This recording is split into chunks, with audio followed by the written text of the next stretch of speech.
Ladies and gentlemen, welcome back. How long has it been? How long has it been since we played Pokemon? I'll tell you. A month and 1 week, pretty much.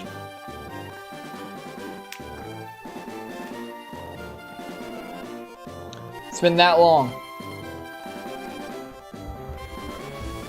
You know, I got busy with Metal Gear and being lazy. I'm not doing either of those anymore right now, so we can actually continue the damn game. So, how about we play the game?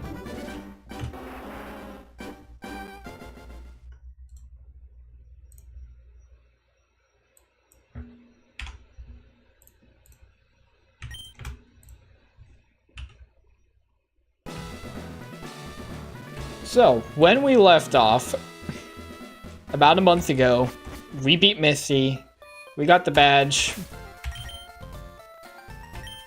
and we need healing.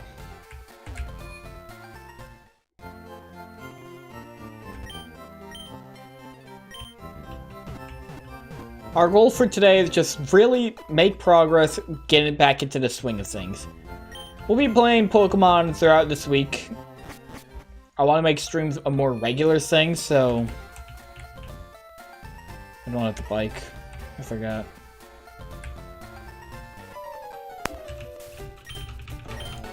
So maybe like 5 days this week, you know, Monday through Friday, we're playing Pokemon. And then after that, how about Paper Mario Thousand Year Door? Alright,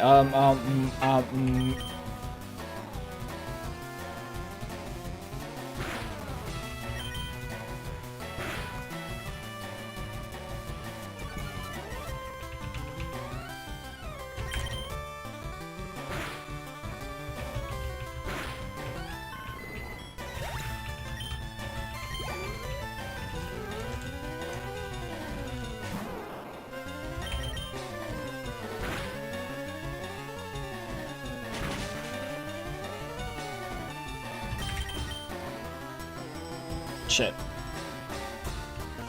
Cat might be fucked. Unless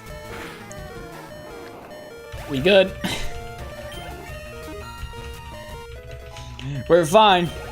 We're fine, chat.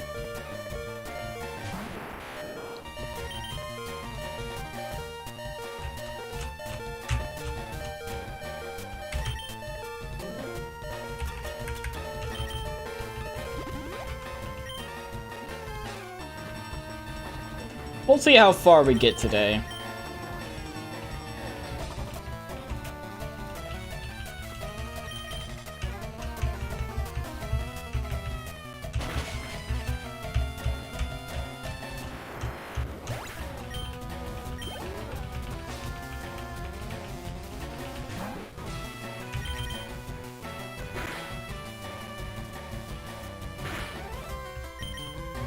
That one sand attack that Pidgeotto used, like, really, like, fucks us up.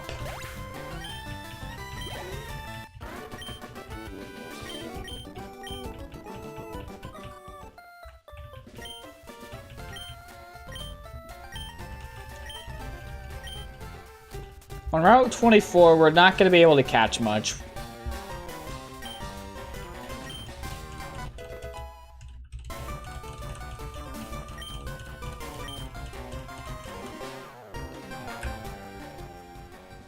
What if we, like, kept going and used Torrent? We have low enough HP where I think we're in Torrent range. Use that plus Water Gun, destroy everyone. Yeah, like, that's definitely below a third of HP.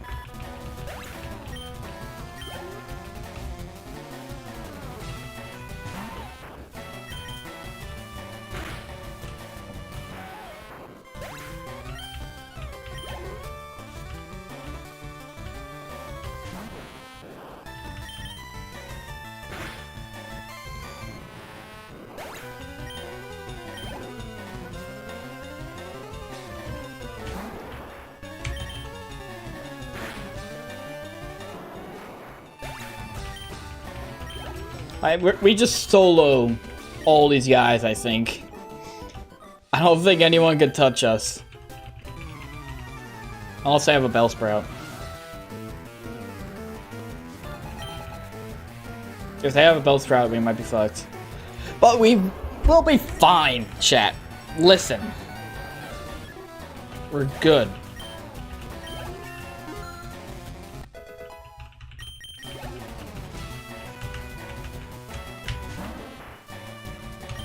Yeah, I didn't account for Oddish. Still fine. Honestly, a Bite might have been fine as well.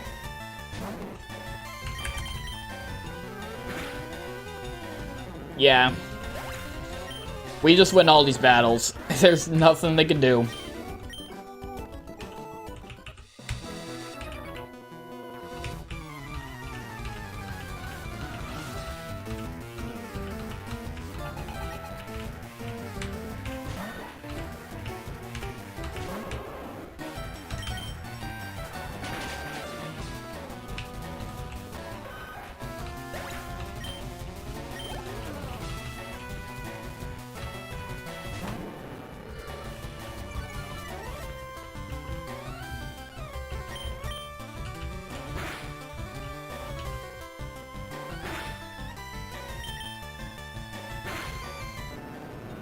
I'm surprised Yak could survive, but doesn't matter.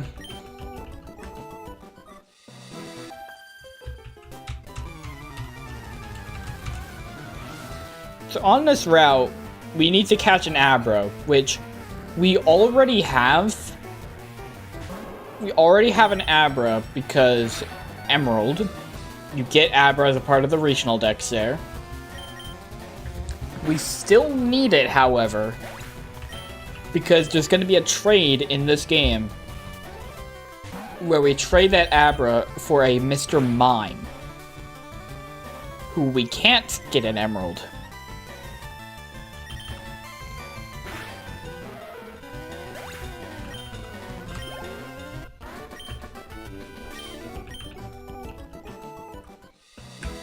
I still find it crazy to think that, like, we're completing...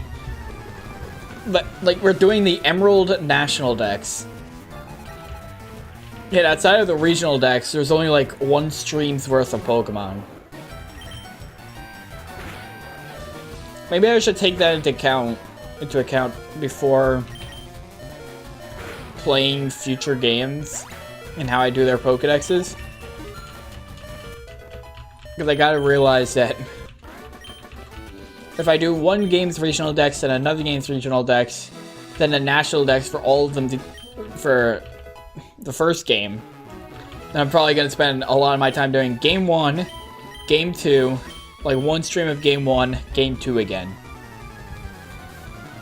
Because like right now, I'm basically, like not exactly, but basically feels like I'm just doing the regional dex again for this game.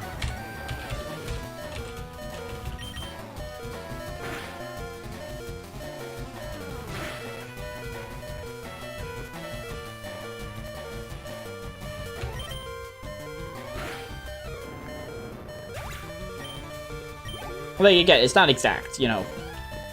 We're skipping out Pokemon here. We're going to be catching some Pokemon in post-game that we didn't before for the regional dex. But we're basically doing it again. It feels like. Same region, story, a lot of the same Pokemon.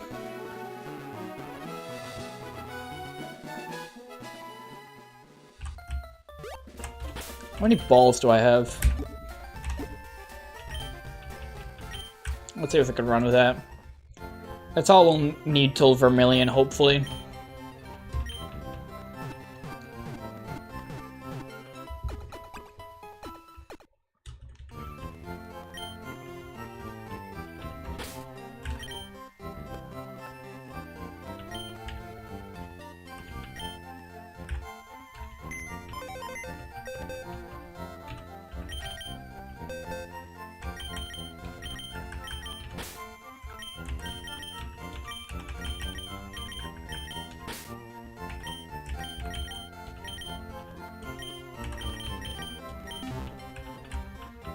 So we'll be catching that Abra. And we need that Nidoran male for a trade. Now, it's the only Nidoran male we have. I still don't have the bike. So you might be thinking, well, what about Nidorino and Nidoking? We can get those through the Safari Zone. Now that I'm thinking about it, though, we can catch another in the Safari Zone. It's fine.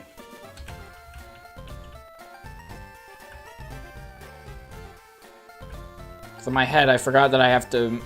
that these Pokemon don't actually count till they're traded over. So if I get rid of my Nidoran male, and then just catch a Nidorino, if I trade that over, I'm still gonna be missing that Nidoran.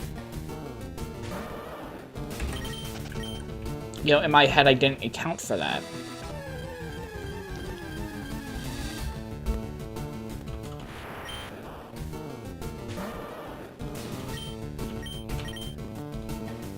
Which is perfectly fine, because now I'm accounting for it.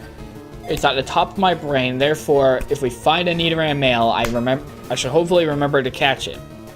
I probably won't, though. I'll probably forget again. My brain doesn't actually, you know, think. I don't know how... I haven't developed that skill.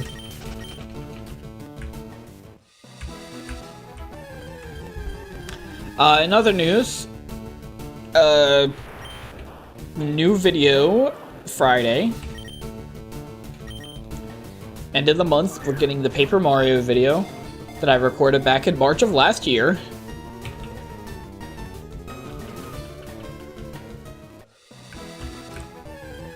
You might be wondering, what about Metal Gear Solid? You played that on the stream. When are you making the video on that? That's February's video. Also, in my brain, I'm just remembering that I gotta be a bit stricter on my scheduling on how I space out all the shit I'm doing for that video. And like, you know, like editing, scripting, voiceover, putting those all together. I gotta be more careful with how I'm spreading that out, because I just remembered in my brain, I only have 28 days, not 30. Not 30, not 31, 28. It's not a leap year.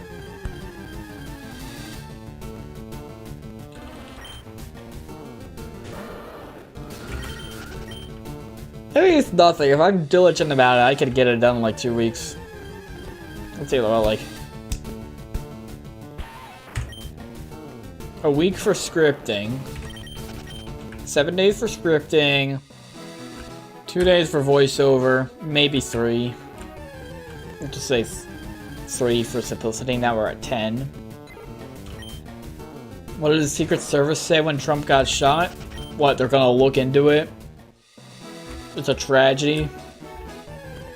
Donald Duck. Fuck you, Abel. I'm banning you. I'm banning you, Abel. Nah. Hold on. No, I didn't want to time you out for 600.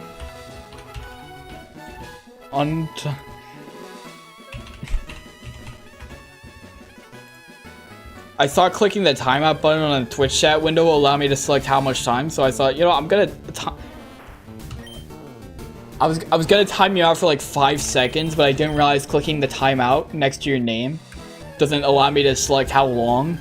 So it just defaulted to like 600 seconds, which is 10 minutes.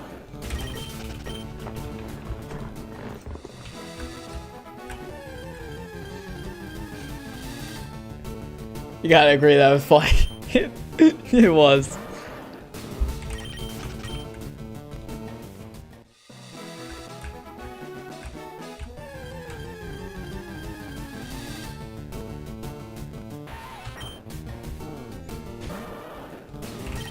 I completely lost my train of thought. Alright. 7 days to script the Metal Gear video. 3 days between voiceover and cutting down that voiceover, because honestly it's just boring. It might be a while. Plus maybe an extra day for scripting because of like intro and outro.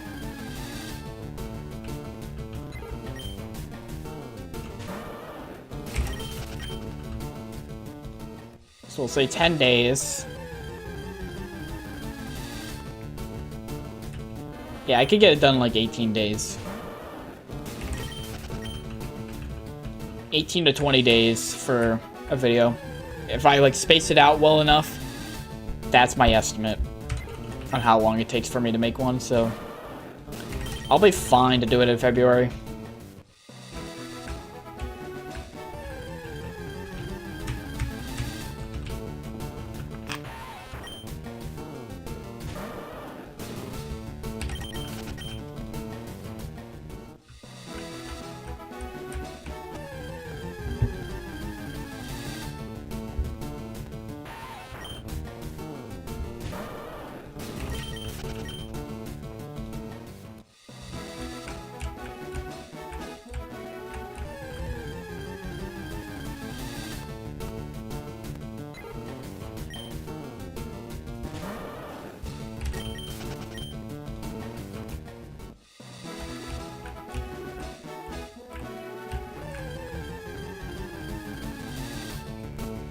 Hold on, I'm checking my phone. I got some like very important updates.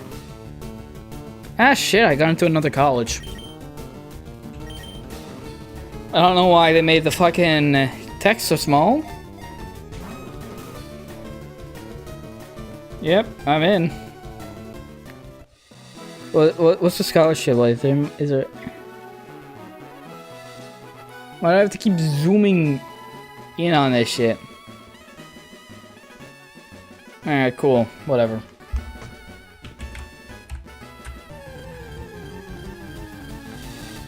Alright, that's exciting news, I guess.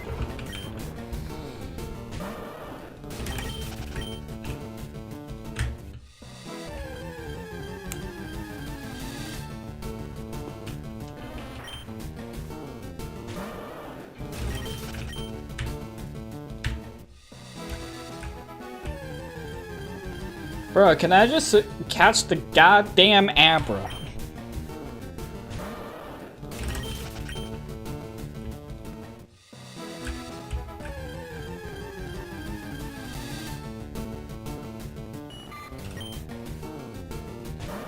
Abra, no you can't? Ah, fine. I won't catch the Abra because I can't. I've realized the error that I've realized why I haven't been catching it. I haven't been mashing A when I throw the Pokeball. I haven't been mashing the A button. That's why it's not working.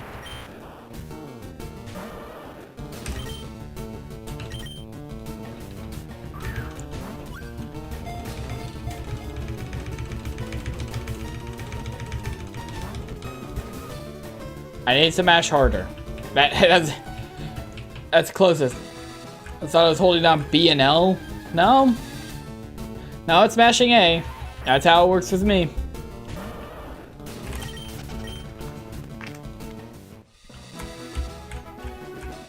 You know, I used to believe, like, that shit doesn't work. And then I was playing in ORAS one day.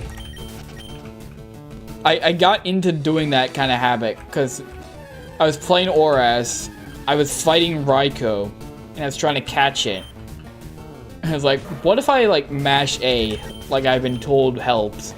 I mash A, and that's the ball that caught it. So I was like, ah, shit. It does stuff. It works.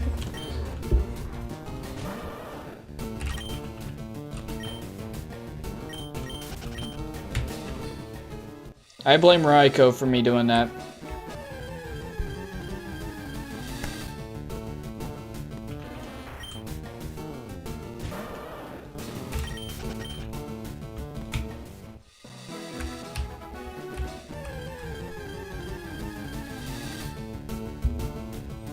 Bruh, so many Oddish. I don't care.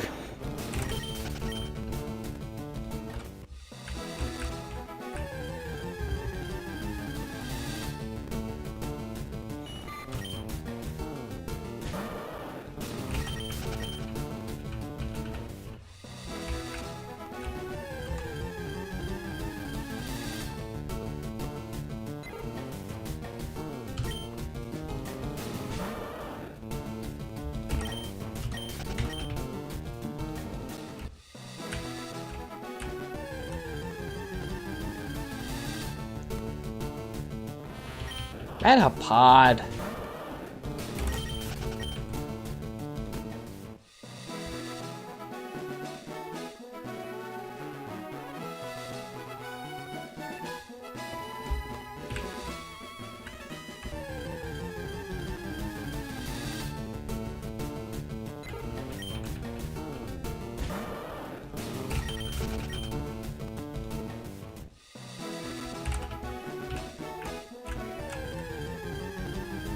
Oh, I'm just letting my parents know about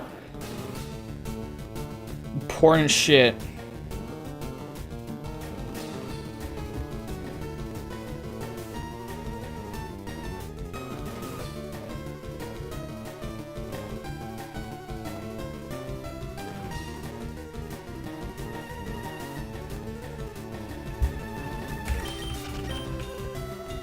Alright, we should be good. Yeah, parents? Yeah. Surprisingly, like, this isn't an orphanage. Surprisingly. I'm not fucking Batman. I'm not like any hero with no parents or whatever.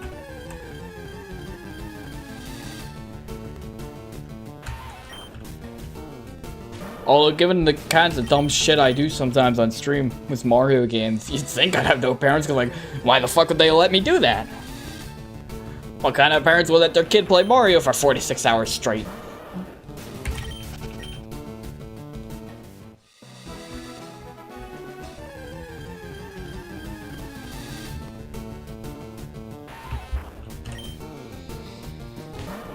Yeah, just giving them, like, updates on college and shit.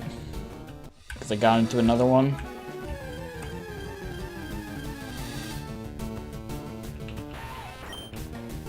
He's being a streamer nerd instead of running through the streets being a druggie.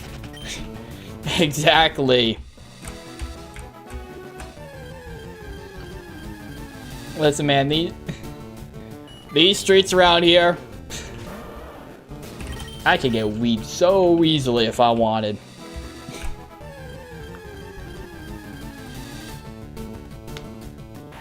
Dude, I can't even find Abra anymore.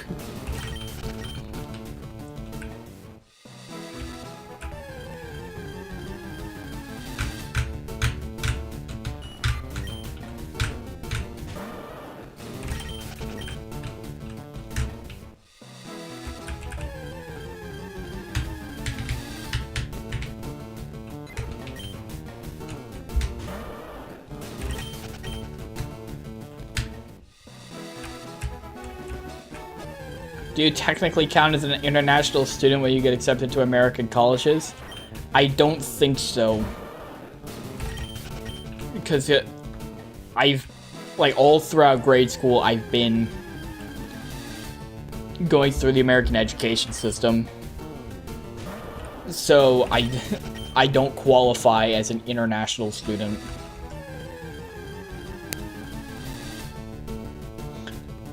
I will say, though, having an irregular name does help me stand out a little. At least I'd imagine. I think I checked once and there's only like 350 people in the country with my name. Pretend to be actually British when you go. Yeah, I just got put on a real shit accent. Never be seen drinking anything other than tea.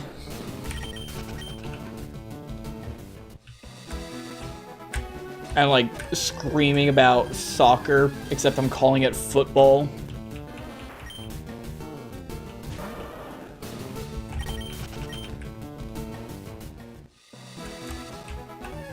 I mean, I already annoy people when about football. I tell them, like, anyone who talks about football around me, I'm like, are you talking about real football or American football?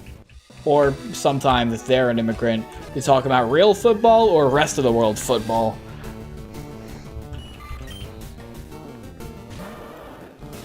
Whenever I say whenever I say the word football, you never know which one I'm talking about.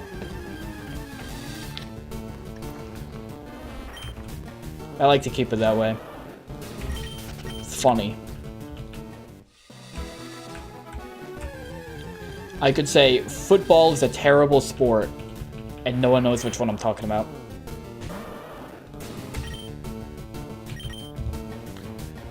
Alright. Got a meche?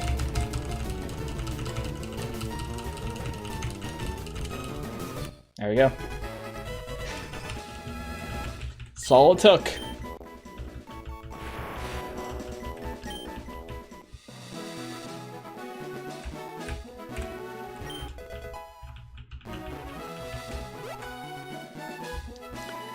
Maybe I need a TM for Attract in real life.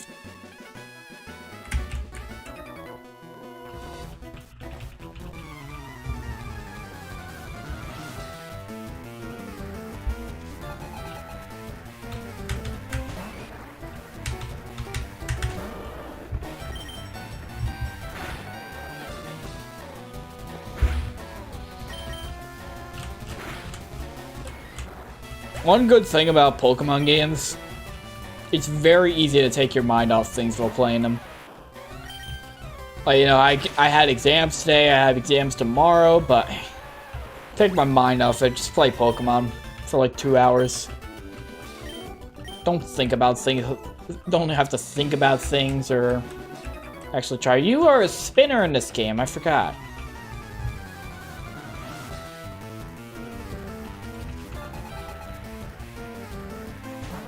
It's not like my exams today were difficult anyway. I love not having to think about things. Yeah. When I have to use my brain, it sucks because I'm not I'm not good at doing that. So I'd rather just not do it. And the good thing about games made for 5-year-olds is that they're easy. Look at this, a game about building a team and using them to strategize and beat gym leaders and rivals and what Team Rocket and whatever. I'm soloing the entire thing with one guy. School had exams last week, it was fun. My exams, the way they space them out is so weird because it's Thursday, Friday, the weekend, Monday, Tuesday. I had exams Thursday and Friday, and then there's like the break for the weekend. I forget what Rapid Spin does. Yeah, I'm not doing that. And then it's like right back to exams. I'd rather it just be like, you know, like 4 days, 1 week, and then you're done.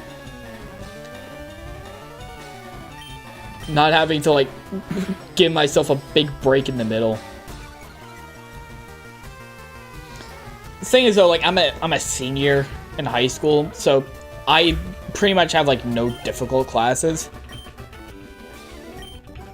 Like my Thursday exam was number 1, I got to come in late.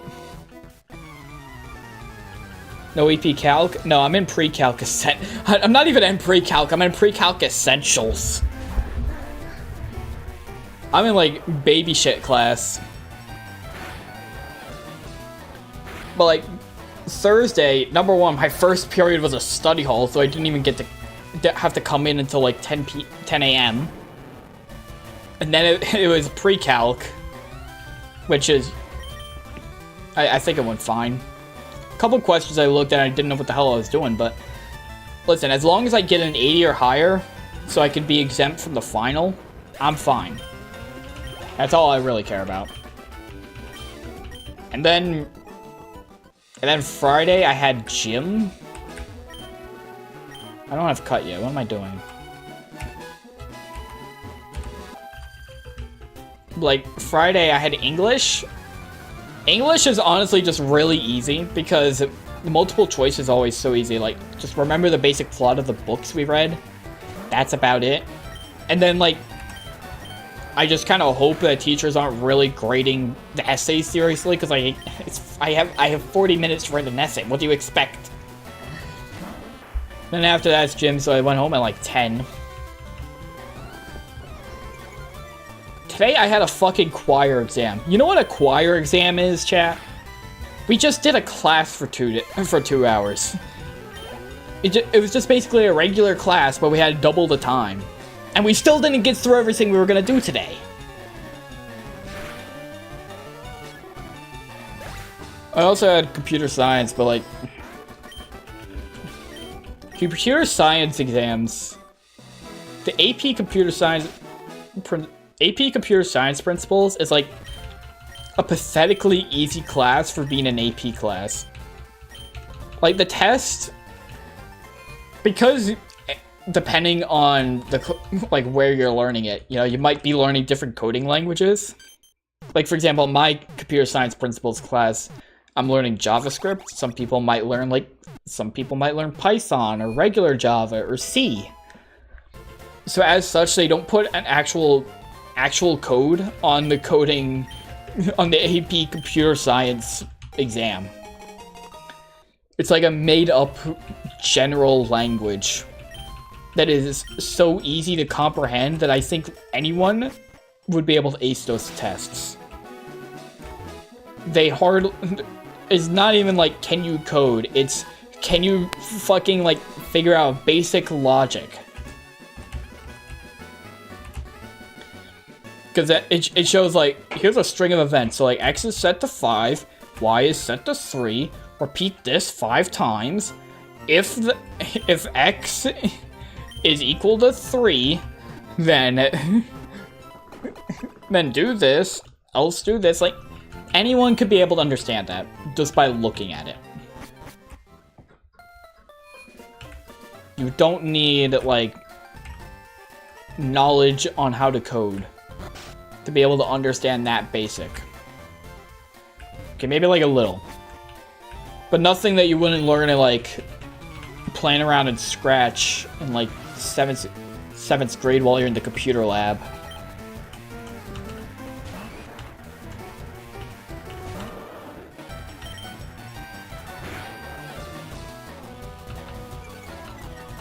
Like, probably the hardest question on that exam for me was, like, the free question at the end that teachers sometimes throw in, where it's just, like, some bullshit-ass question that no matter what you answer, you're getting full credit, but I like to take seriously sometimes. And it was like, you know, describe a alright. Sometimes I do need to pay attention to the game, I'll be honest. And it's just shit like what's like the best or worst dad joke? I'm like, ah, fuck, I gotta think of a dad joke. I took one of the alternative questions of like, what TV show or movie do you like think everyone should watch? I think I put down Daredevil. Because I've been watching Daredevil, season 3. A banger ass shit, man. They knew how to make good shit with that one.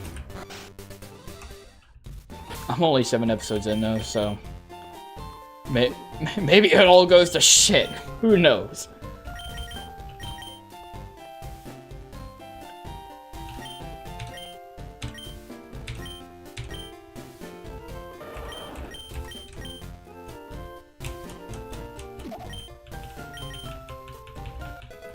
Oh yeah.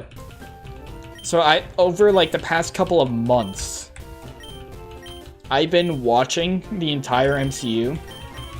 And when I say I've been watching the entire MCU, I don't just mean like, you know, the movies. I haven't just been watching the movies. I haven't even just been watching the Disney Plus shows.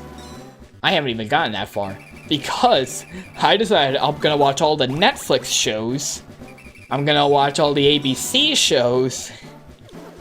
I'm gonna watch the Hulu shows that no one knows exist. I quadrupled the watch time by doing that.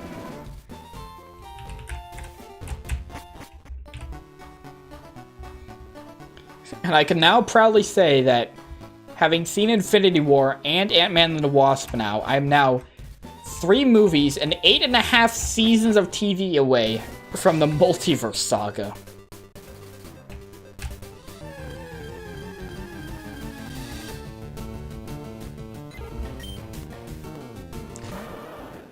Let me reiterate that. I'm 8.5 seasons of TV when, like, episodes are, like, you know, like 13 episodes per season. Each one is, like, 45 minutes to an hour long. 8.5 seasons of that.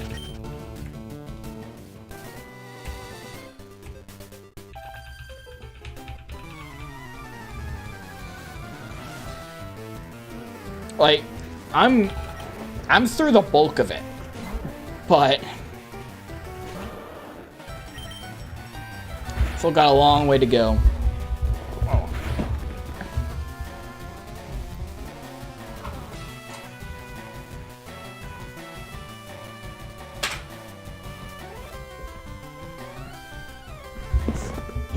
You know, people talk about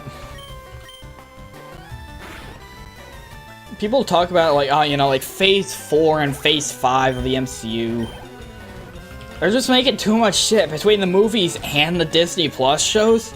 There's just too much, it's hard to keep up. If you look at Phases 2 and 3 and you take in all the TV shows, it's a lot more content. Not just in the amount of shows, but also in terms of like runtime per episode. And then the amount of episodes per season. People are like, you know, I can't keep up with all these Disney Plus shows. It's like, they release like 6 to 8 episodes per season, and they're all, and not just that, but they're all like, only like 35 to 40 minutes or some shit. I don't know. Meanwhile, in a span of, from like, hold on. I need to get my facts straight.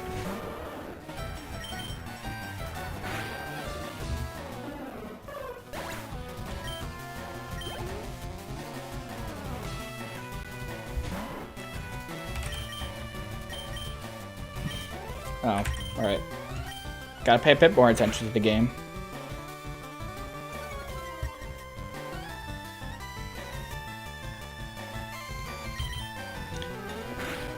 People say, like, oh, you know, like, the Disney Plus shows are just making too much. There's too much watch time between those and the movies.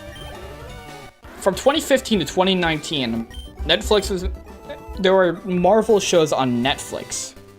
You know how many seasons there are? There are 3 seasons, in 4 years, they made 3 seasons of Daredevil, 3 seasons of Jessica Jones, 2 seasons of Luke Cage, 2 seasons of Iron Fist, 1 season of Defenders, 2 seasons of The Punisher. With the exception of Iron Fist Season 2 and the Defenders, each of those are 13 episodes long, each of those being like 50 minutes to an hour.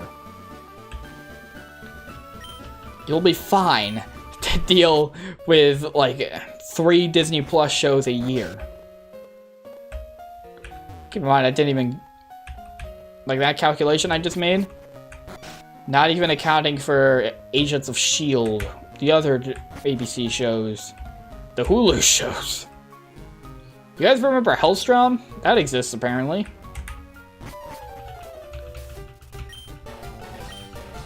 Anyway, I went off on a Marvel tangent, and like, my brain didn't pay attention to the game at all. How the fuck did I get here? One moment, I was in the underground passage. I started ranting about Marvel, and now I'm here on the SSA on Fighting Blue. I didn't skip over any really? Bitch.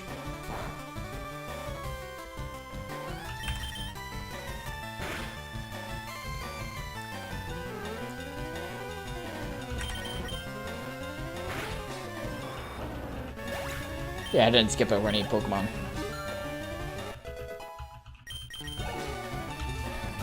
I'm thinking once I've fully caught up with everything MCU, I might do a tier list stream. We're gonna rank every movie, every show, put it all together, give my thoughts on everything. Because I've been watching this shit since August. I've been basically watching this shit since the start of the school year. I'm tired. I'm only on phase 3 of 5.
Alright, who's ready to fight Surge?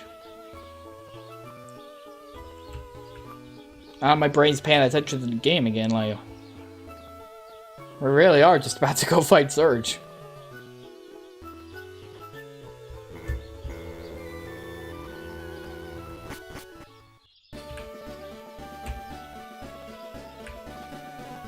Although I do actually need something.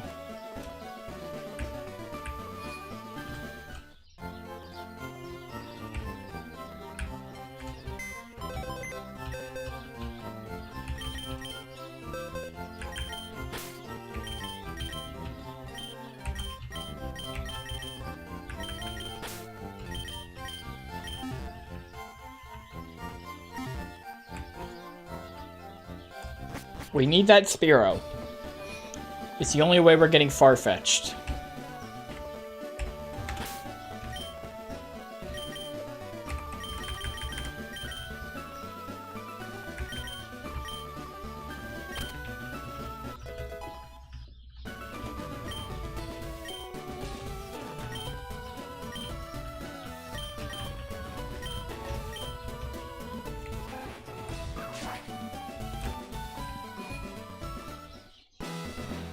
Alright, let's do this fucking bullshit ass puzzle.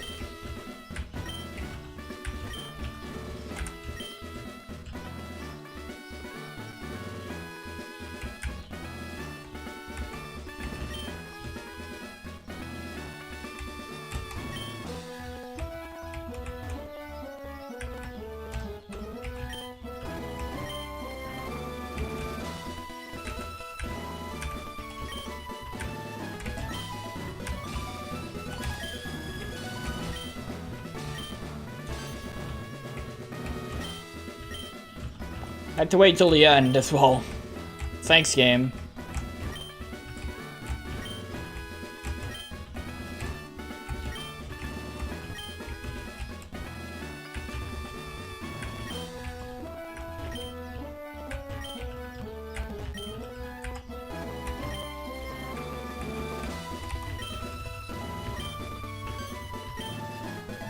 I mean to double click that.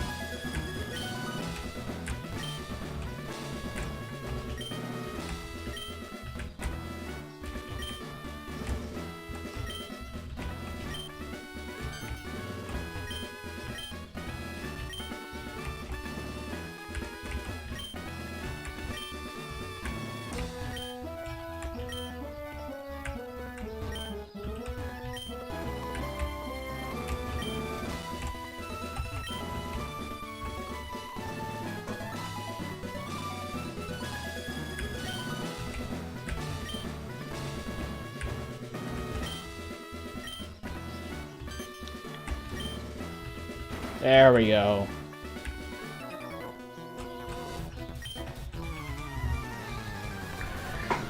That puzzle sucks. Puzzle.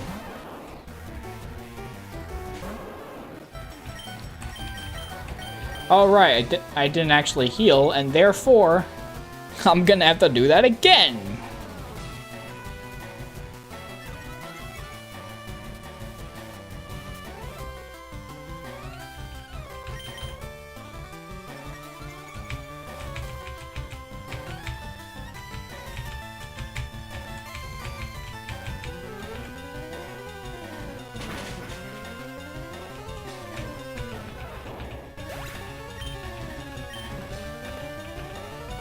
Yeah, I'm definitely gonna wanna heal.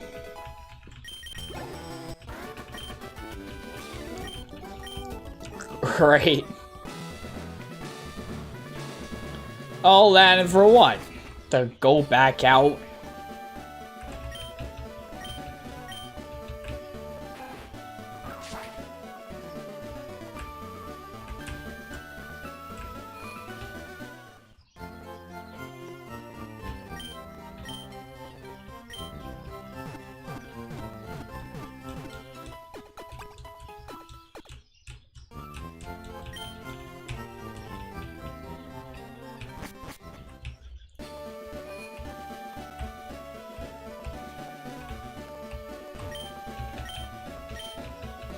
We're using a water type to solo the electric gym.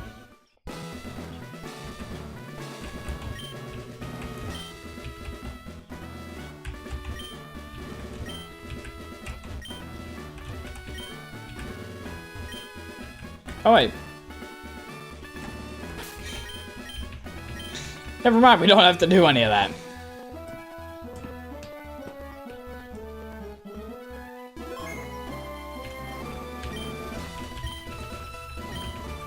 You know, never mind. Forget my bitching before. We can just go right through.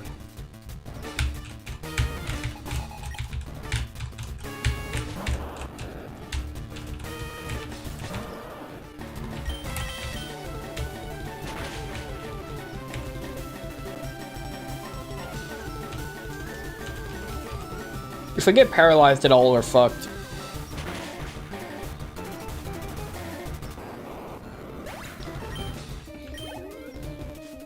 Being paralyzed would mean we have a 25% chance of even being able to pass through for a dig. Bum, bum, bum, bum, bum, ba-dum, ba-da-da-da-da-dum.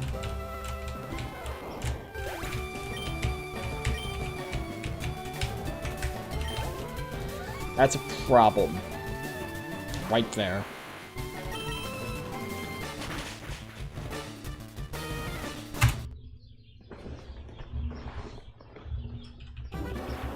But there's not much we can do.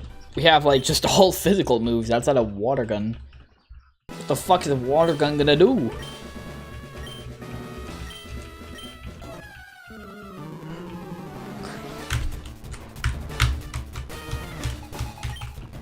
Alright. Let's try again.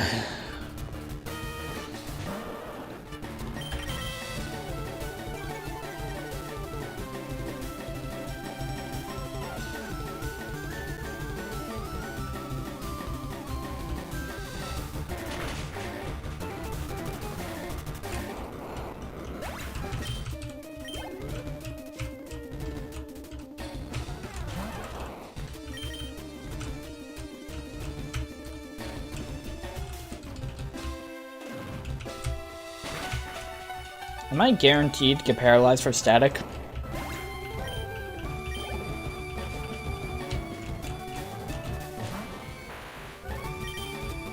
Not. Double team is scary.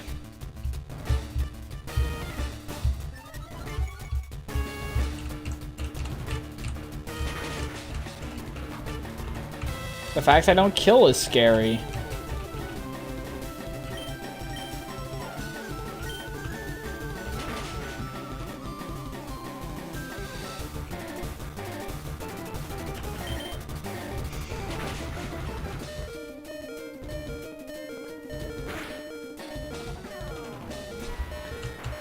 I was praying my head for a crit.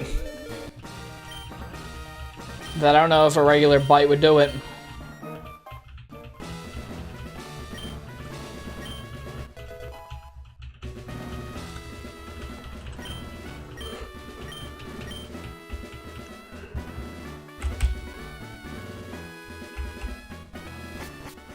Ugh, I'm tired. I don't know why. I'm not like sleepy tired, but just mentally exhausted. To be fair though, I'm always mentally exhausted.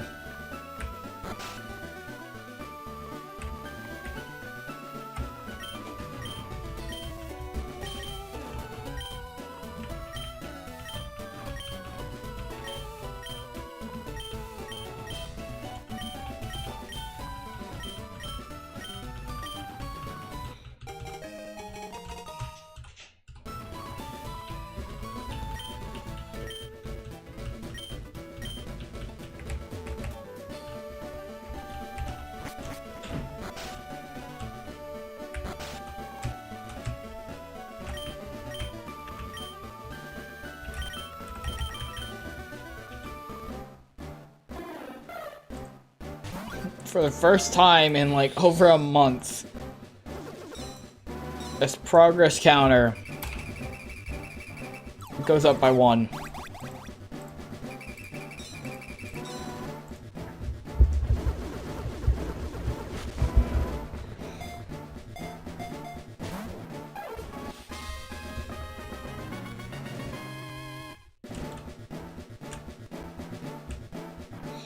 I still don't get this nickname. Shading? Is that like a reference to something?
Buy those because we're gonna get Drowsy, we're gonna get Diglett, we're gonna get Doug Trio, Mr. Mime, whole host of Pokemon.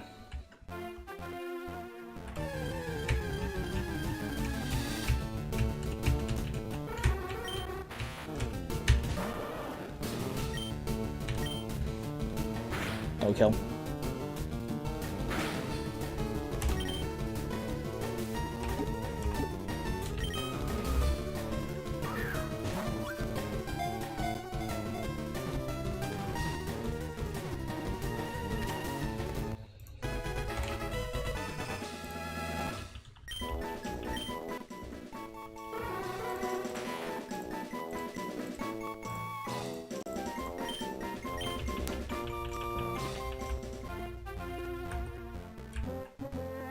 Okay, now Diglett's Cave.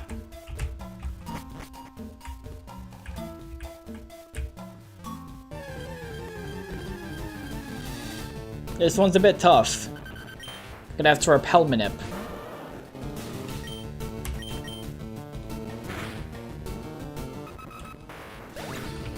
And hopefully not kill too many of those guys because we actually do kind of need them alive.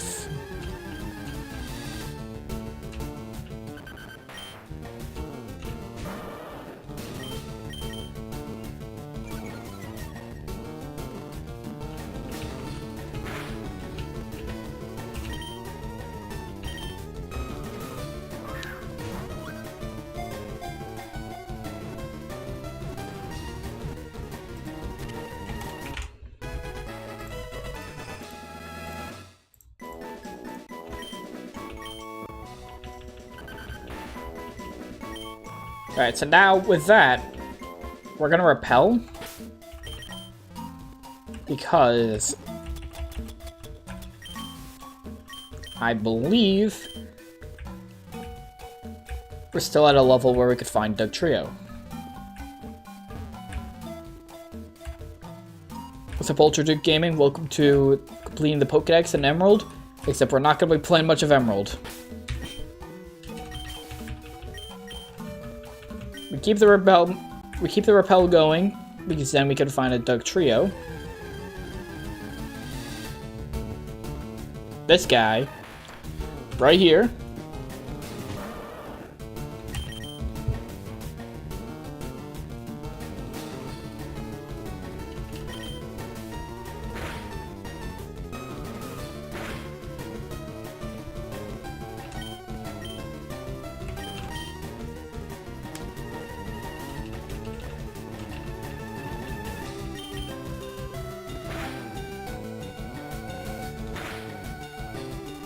We might even be in a bit of a scary situation.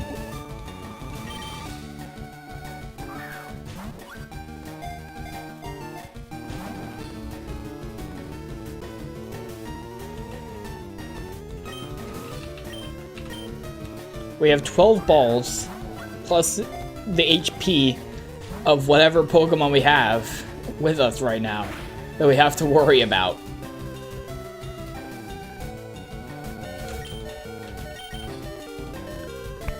We don't have any Great Balls or Ultra Balls or anything. Purely Pokeballs to capture a level 29 fully evolved Pokemon.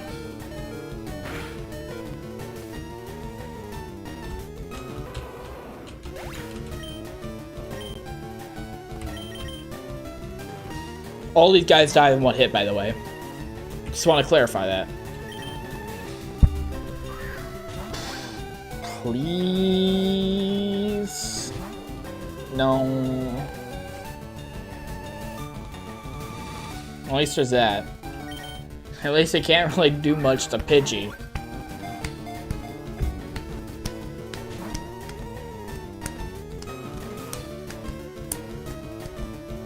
Can it do anything to Pidgey?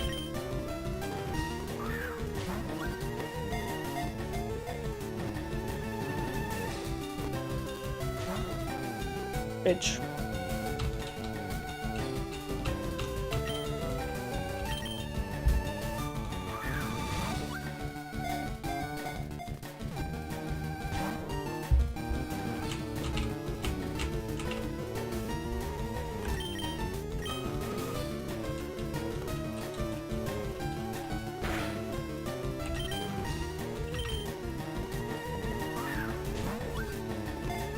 Yeah, I don't think it could do anything to Pidgey.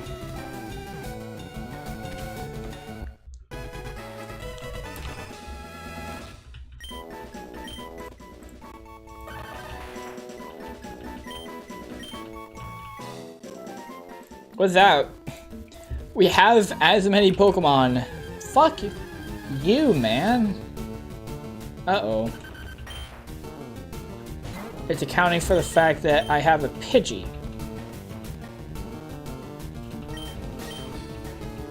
Out front.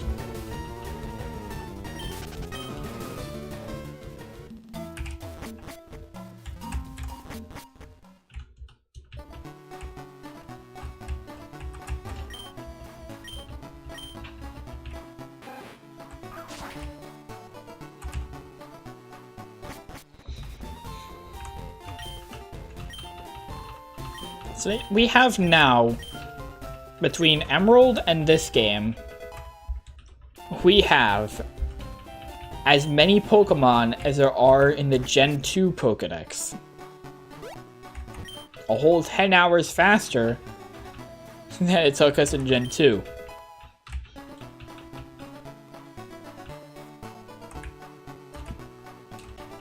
I feel like there's a hidden item somewhere there, but I don't want to have to look.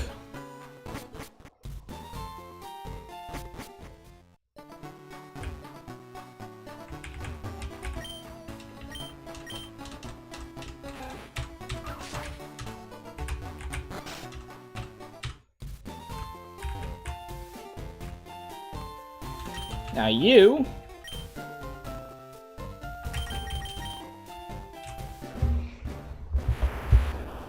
can take this, get a Mr. Mime, 252. This is now officially the highest count in terms of amount of Pokemon we have across any Pokedex we've done.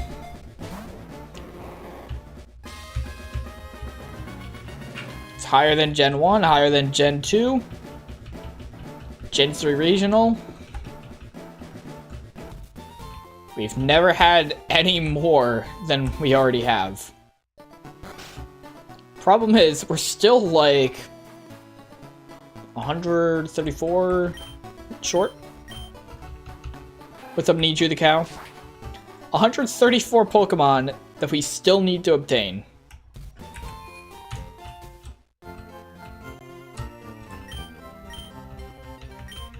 You know, my stupid ass, I'm gonna, like, transfer them all over to Emerald and figure out, ah, fuck. I forgot, like, fucking Pidgeotto. Ah, shit, I don't actually have Machop.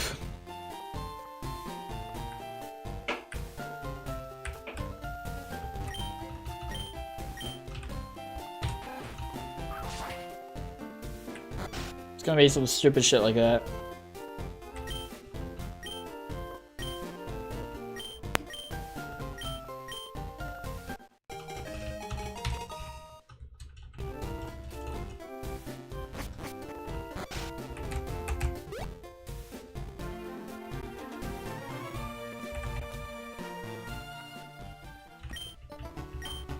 Alright, what's next in our massive ass journey?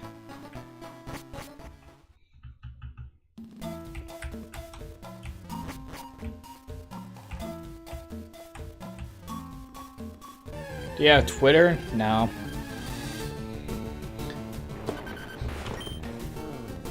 I have a Blue Sky account, which I think I have linked in the description. Fuck you, Diglett. Which I think I have Magnet. Fuck you, Diglett. I'm trying to speak and you keep bullshitting me. I think I have a Blue Sky account that like I put in the description of the YouTube. I don't think I put anywhere near the Twitch. We have Blue Sky but not Twitter. Twitter's cringe, man. Twitter's stupid. Plus, all my friends were abandoning it, moving over to Blue Sky, so that's why I did that.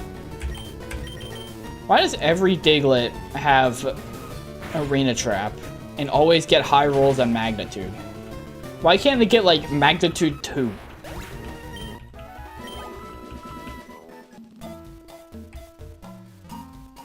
Why do I always have to get, like, Magnitude 10, 8, 9, 7?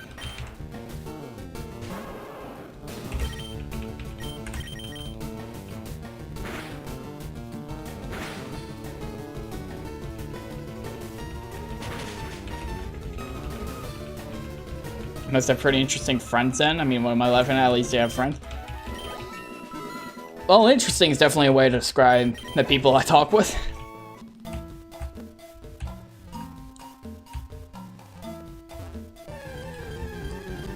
This guy's gonna have Arena Trap. I'm gonna have to kill him. I'm gonna be putting my life at risk.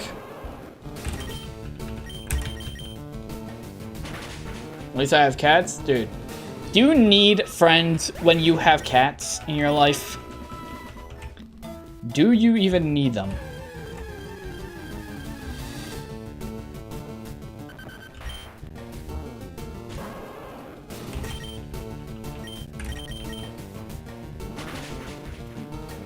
Granted, the cats probably only care for you for food, but like, come on.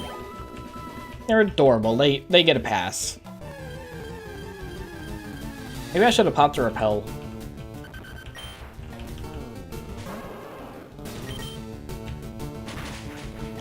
I'm at a point now where I'm just instinctively killing Diglett because I just assume they have Arena Trap. I love them even when they shit on the floor and puke on the carpet. Cats always like puke all over. My cat's always like puke all over the place, but like really, I can actually run from this guy. It just says no, nuh-uh. Nuh-uh, you're too slow.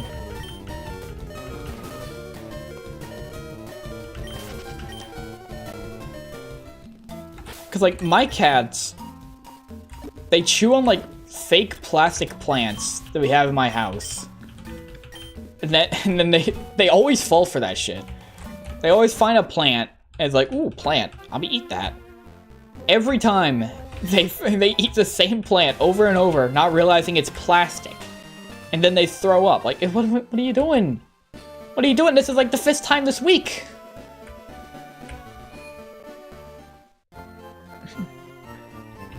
I need to run to the only carpet in the entire apartment right now.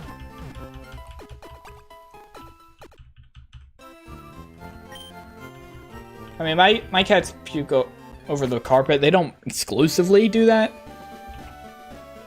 They just kind of puke wherever they are. But they just spend a lot of time on the carpet.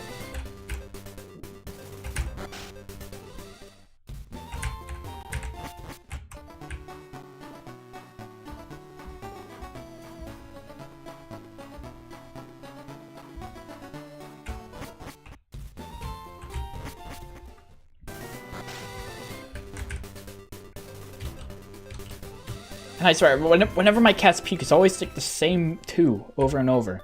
I have 4 cats running around my house, and it's always the same 2 over and over.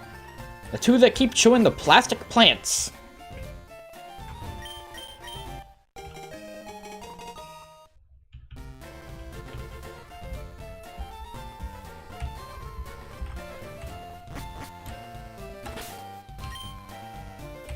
Anyway, we now can actually like move at a pace that's bearable.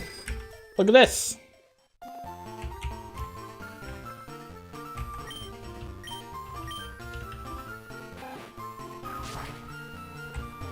I remember one time, one of my cats was just like laying out on my chest. I was watching something on TV. I was just laying down and my cat like started to like gag. I was like, oh fuck, do not throw up on my face. He moved, but it's terrifying. Jump scare right there. May or may not have fucking puke on my face in a moment. Why do you have to have all this? Can I just kill you? Uh-oh.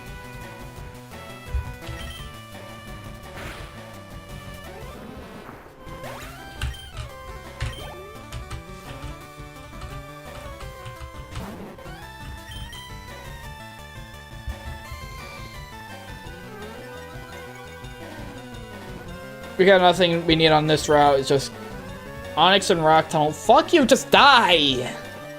Die, man!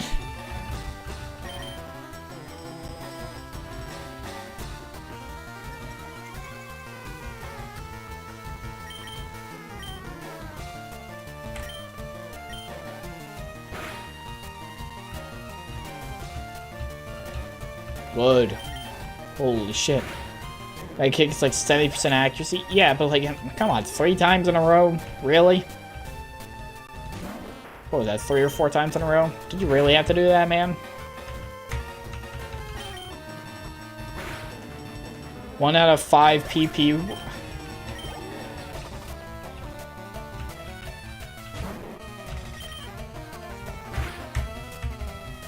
Yeah, we need Onyx in Rock Tunnel. Growlithe on Route 8. A couple little things here and there in...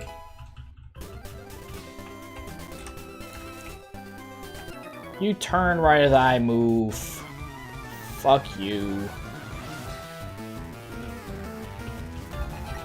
We got like 2 Pokemon that we get between here and Celadon.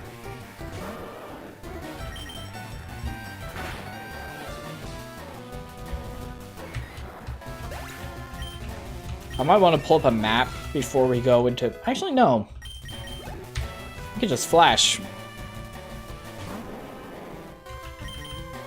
I have the Flash HM, and we have someone on the team who can learn Flash, who I'm also not using right now.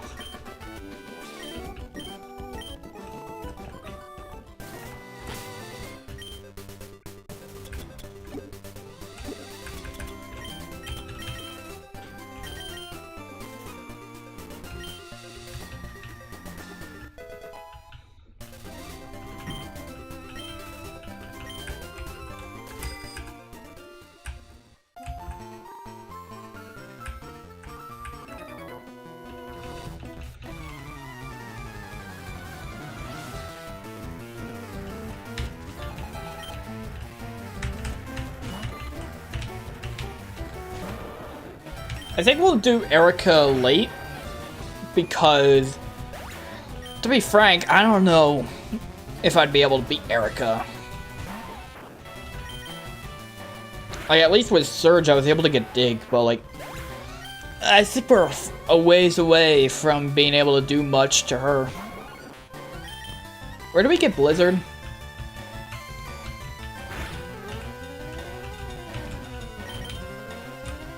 Where do we get Blizzard in this game? Because we might have to save Erica until then. Unless, like, we really need strength.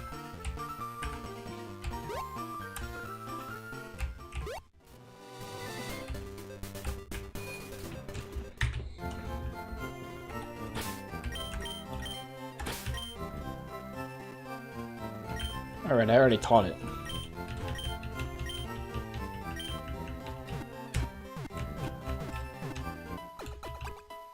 Ice Beam is off limits because that's Game Corner.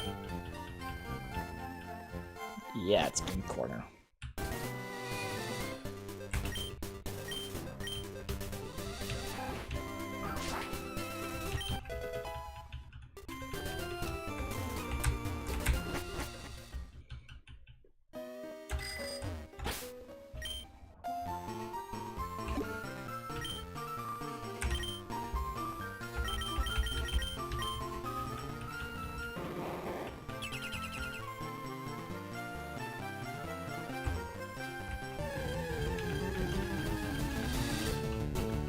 3 days, 69 hours? No. I carried over the timer from when we were doing the Emerald Regional Dex. This is day 3 of solely doing the National Dex.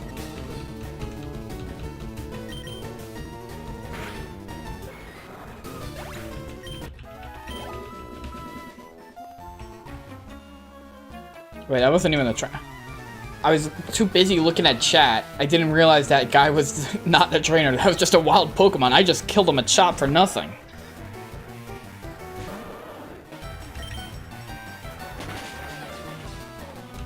Listen, my stupid ass would be able to do like 69 hours straight of Pokemon or some shit. But I don't want to. I don't want to push myself to that limit. And of all the games to do it, Pokemon's not the one I want to do that with.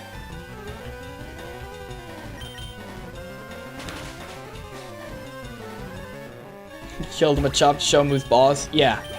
Just fuck that guy in particular. He deserved it. He looked at me funny.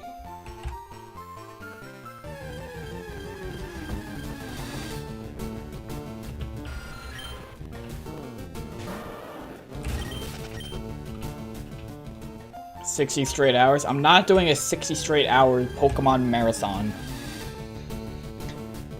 I think I would physically die, but before that, I would mentally die.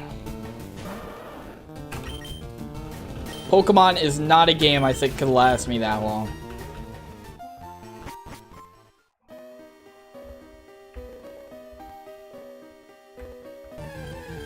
Pokemon, at best, would last me 24 hours before I just get so insanely bored I quit. I read a college essay about how you overcame 60 straight hours of Pokemon on stream.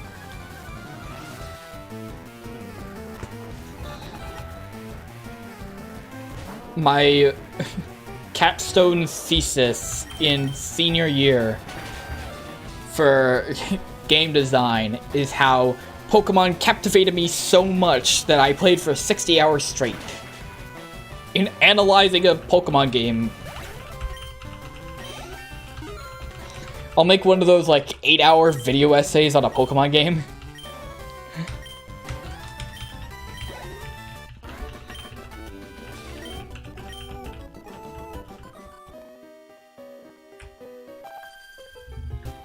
Listen, man, if I really wanted to, I probably could find a way to stretch out talking about a Pokemon game for like 8 hours. Problem is, I don't think that'd be a good idea for college thesis. Maybe a Twitter thread.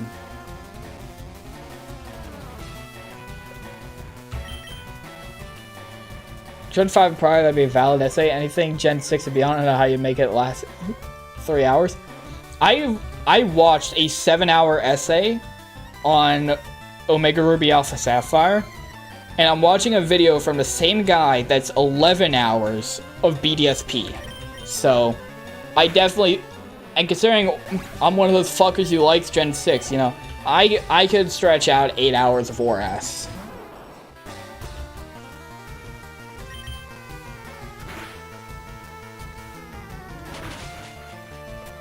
I'm actually in a bad spot right now. I should lock in. Hold on, chat. I gotta lock in. Wait, what do I do? I do wonder if I just, like, really let myself go with writing a script for a video. Like, if I didn't hold...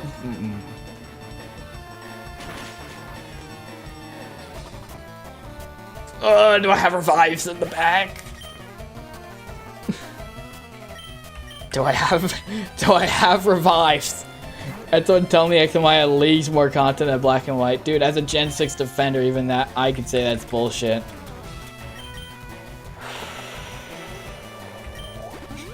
We're safe.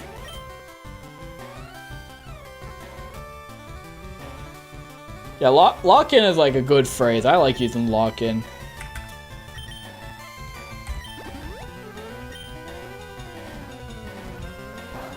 Because I think unlike a lot of Gen Z slang, it's not brain rot. There needs to be a distinction between slang and brain rot. Lock-in is firmly in that slang.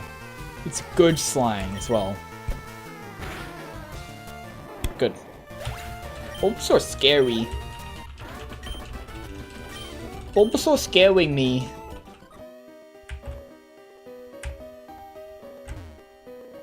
I didn't realize it.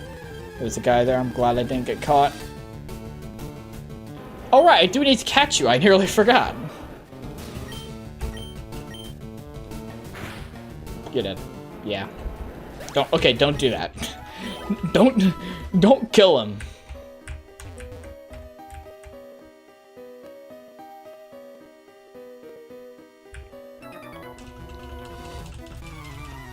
The Kalos Dex is triple the size of the Univadex.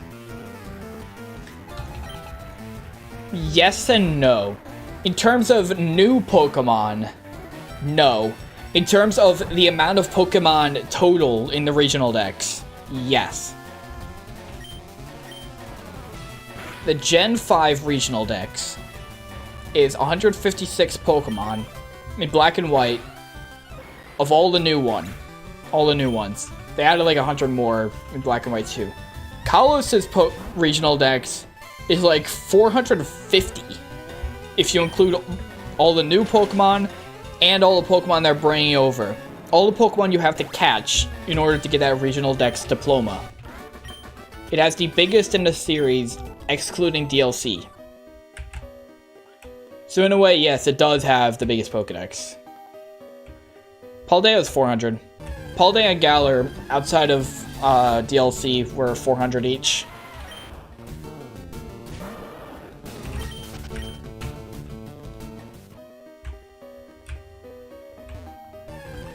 I'm gonna check exactly how many Pokemon are in the regional Dex.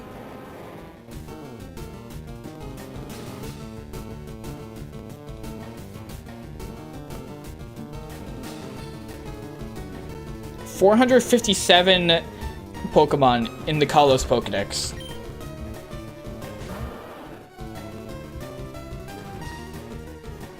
Which is far and away the largest.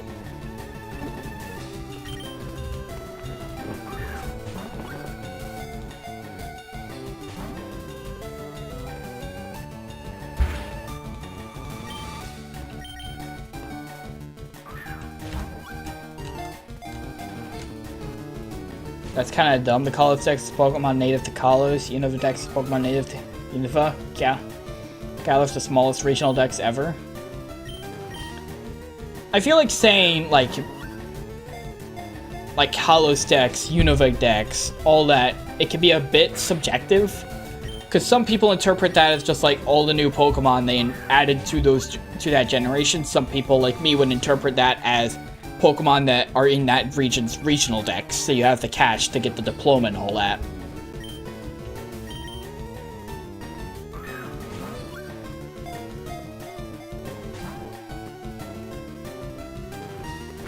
Also, we're out of balls.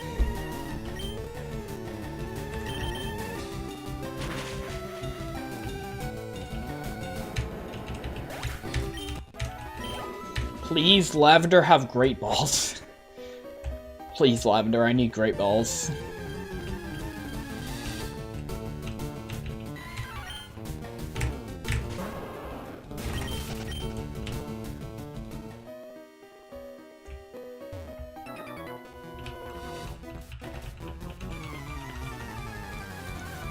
What did Galar add?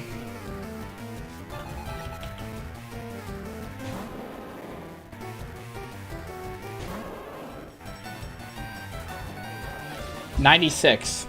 It's still more than Kalos added. 96 species.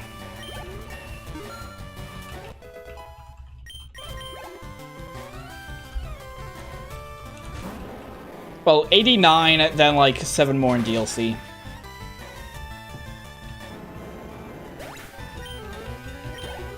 For reference, you guys want to know how many Pokemon are added in Gen 6?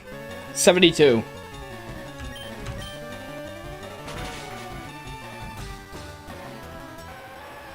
Kalos only introduced 70.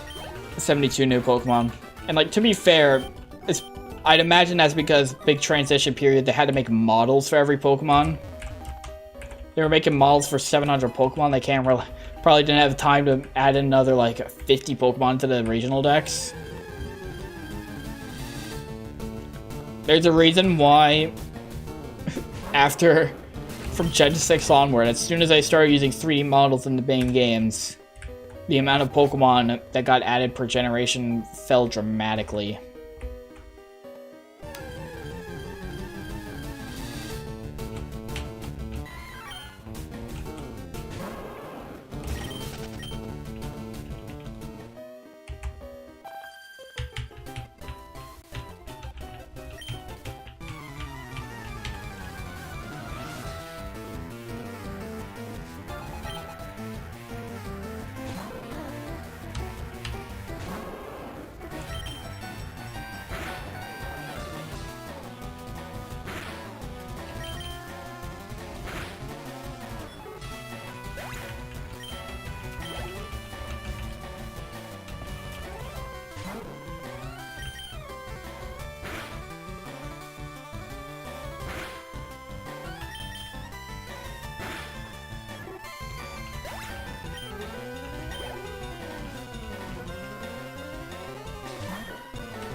Alright, we'll get out of here, buy some Great Balls or whatever. And then come back for Onyx.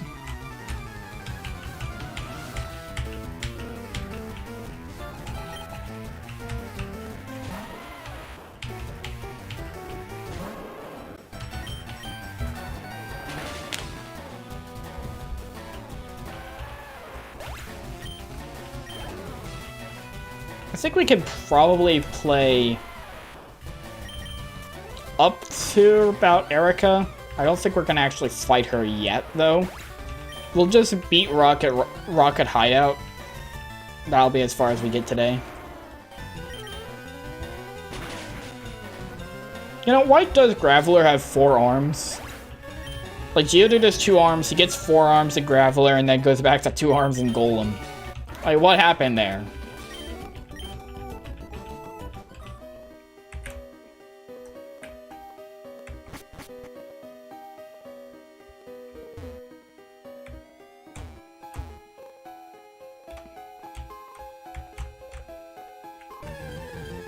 When Gen 6 only shows 68, so this Pokemon like Diancie and Zygarde have multiple forms?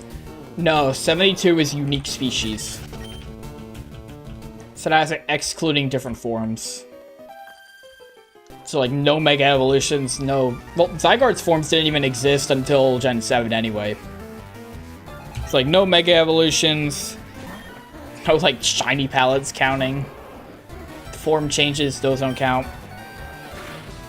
That's just unique entries added to the Pokedex.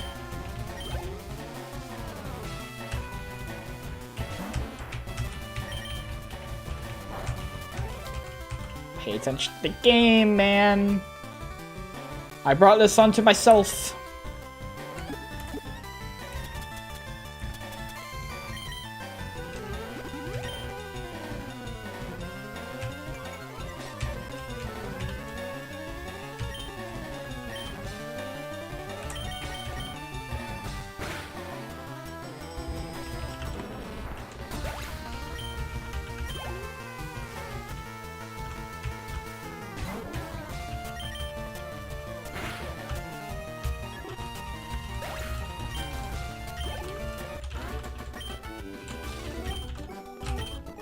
Shows what I don't know.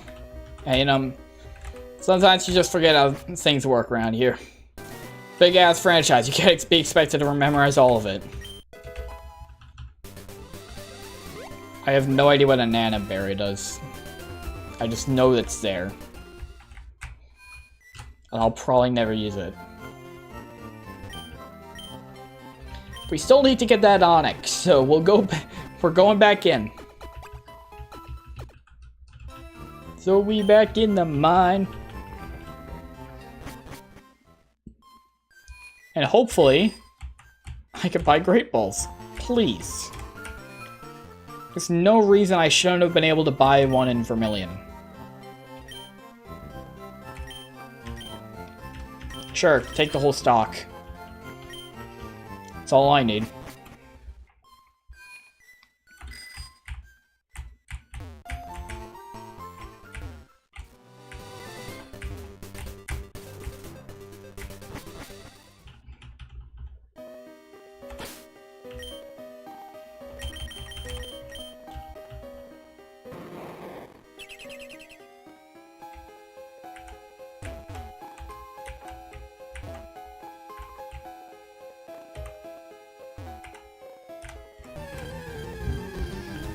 I kept a lot of track up to Gen 5, then lost to Gen 6. Yeah, I'd say, like... my memory's been slipping on Gen 7. Like, I memorized, like, Gens 1 through 6. All the Pokemon. But... Starting from, like, Gen 8 onward, especially, like, I just... It's too much. And honestly, I think that's just because Gen 8 came out, like, Gen 8 was, like, the time period in my life where I'm like, ew, Pokemon is, like, babies, I don't care anymore. I don't care anymore about Pokemon, it's dumb, I'm done with the series. Like, it got to a point where, like, I beat Sword and Shield and literally did not even boot up the game after beating Leon. I didn't buy the DLC. I didn't play it. Didn't play the DLC. I didn't play... I didn't pre-order BDSP for the first time since ORS. I didn't pre-order the game. I just, like, left it for, like, I'll play it, I'll put it on, like, a Christmas list, you know? People can give it to me then. I'll fucking then fight you. Legends Arceus, like, I tried to get into it, but I really didn't. It was like Gen 9 that I got back to the swing of things. Gen 8 was that dip for me in caring about the series. And here's the thing, it's not even because Gen 8 sucked. It was just completely unrelated to that. It's not because Gen 8 sucked, it's not because Gen 7 sucked or anything. I feel like it's kind of natural, like, as you... Like, at some point, I feel like every Pokemon fan has, like, that one generation where, like, you know, they're a fan of the series, and around that one generation, you know, they stop caring. They stop caring for that one generation, and then they're back in the swing of things for the next. For me, it was Gen 8. I got pissed about how Ultra Sun and Ultra Moon was marketed. I bought the same game twice and felt burnt. Yeah, I hated it. I think I had the same problem. Like, it didn't burn me out of the series because I was still going strong, like playing the post game, playing online, Let's Go. But, like, I literally, it's not even that I bought the same game twice. I mean, I do that anyway. I buy both versions, but, like, I literally finished my playthrough of Moon like 2 weeks before Ultra Sun and Moon came out. So I finally got around to actually finishing Moon. I didn't like Gen 7 in general, I think. Actually, now that I think about it. I didn't like Gen 7 because, like, I didn't like Sun and Moon because cutscenes. There were a lot of cutscenes. And I did not care at all. Looking back, maybe I should have, but I didn't care. I wanted to do battles, and it keeps interrupting me about story. Ugh. So I didn't care. I didn't like it, so it took me a while to actually get around to finishing the game. I finished the game, and then like 2 weeks to a month later, Ultra Sun and Moon came out, and it was like the same fucking thing again. And I was like, fuck this, man. I just did this. But I got through it. I played a lot of online, you know, doing like Wonder Trades and GTS and shiny hunting. I did all that. I played Let's Go when it came out. I loved it. And then by the time Gen 8 came around, I was like, yeah, sure, I'll get the game. And I played through Sword. You know, I beat Leon. I was like, cool. And then I just put the game down. And I don't think I still don't even think I've ever booted up Sword and Shield, like, since then. Some people love Gen 6 because it doubled down on gameplay, competitive mechanics, and the like. But had nothing compelling story-wise. I love Gen 6. Now, I'm biased because I started with Gen 6. Oras was my first Pokemon game, and I got Pokemon X and Y like a month after. And I love those games as a result. They made the game stupid easy, and I still got stuck on the second gym leader.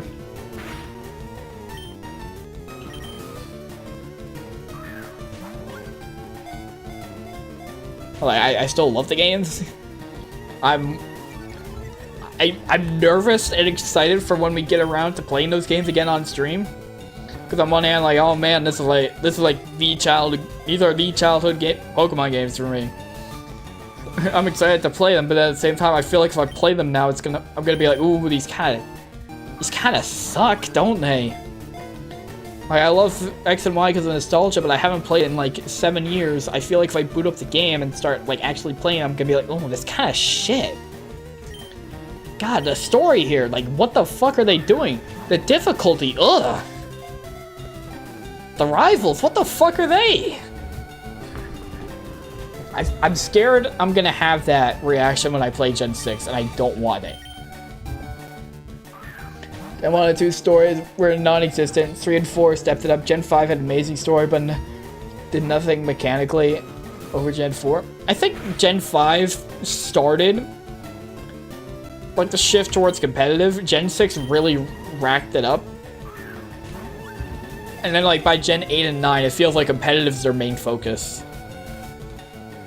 A new game is just a way to supply a new competitive.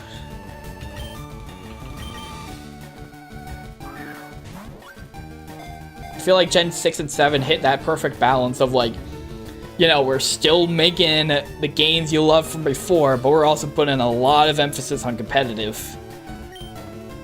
Also, geez, can you stay on my balls, please? I had 15 great balls. I wiggled maybe like twice.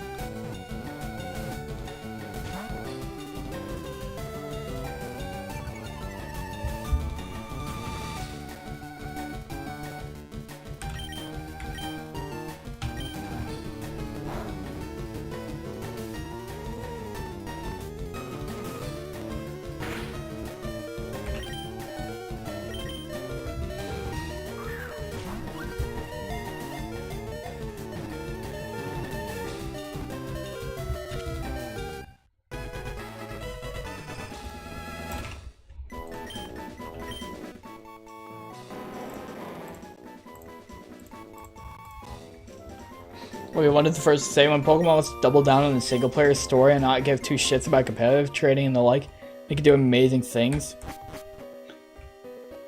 In this essay, I will explain how the thing that ruined Pokemon is competitive, and therefore they should stop doing VGC.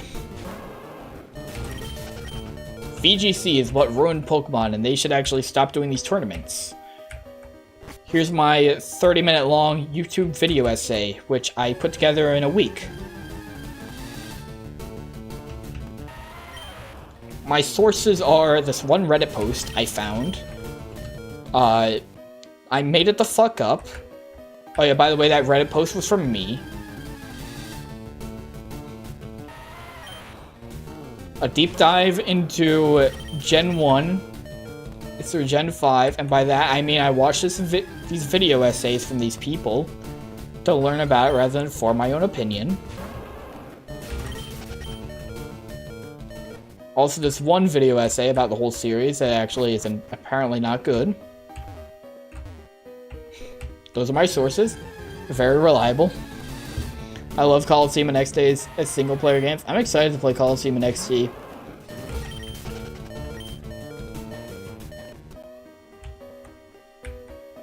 Mechanics are so deep because they're able to step up the difficulty and pacing.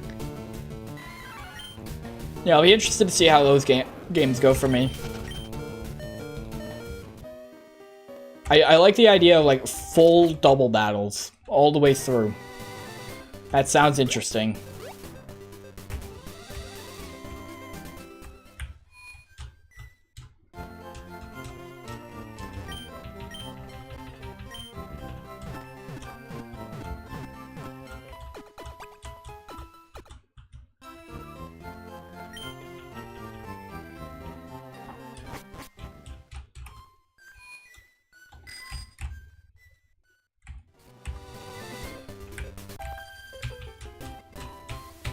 They didn't have to do an 8-gen plus Elite 4 structure so they could start at any level they wanted, and any level they wanted, so...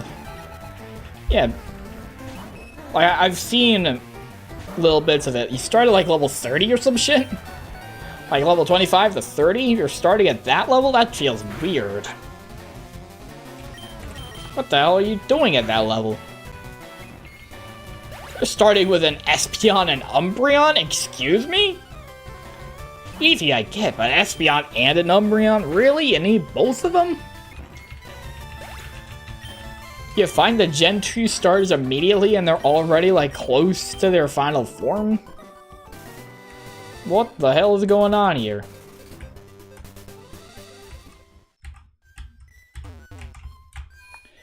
Well, 5 to 25 is the boring part of the game? Oh, great. Good to know it's right at the beginning.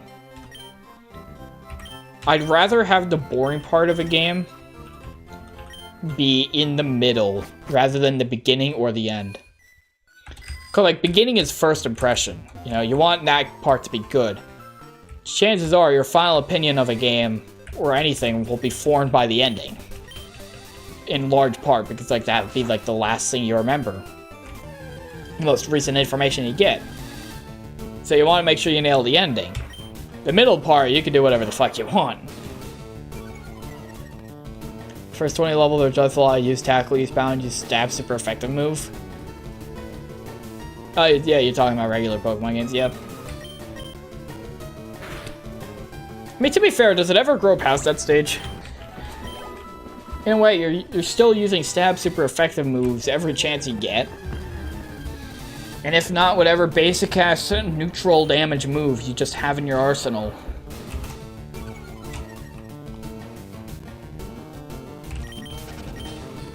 I stand by Black and White along with Black and White 3 were the last good gen. They were new, hard, large map. A lot to do, places to go, things to unlock, challenge yourself. Yeah, Gen 5 was excellent. I personally extended out to Gen 7, say, like, it went down the shit hole once they started, like, moving to the Switch. Like, Let's Go is fine. I'll give Let's Go the pass. You know, it was made to be a smaller scale game. Silly little Go integrations and, like, just basic Kanto romp. They did what they were going for perfectly. I'm completely fine. So when they got to Sword and Shield, where they forgot how to make video games. They forgot that video games don't take like 5 seconds to make. And that actually they need effort they need effort and time to make. They forgot that with Gen 8. And they're still facing the consequences. Who knows, maybe Legends EA will change things around. God, I hope so. I don't think I've ever wanted a Pokemon game to be, or like a game in general, to be as good. I've never wanted a game to be good as hard as I want Legends EA to be good.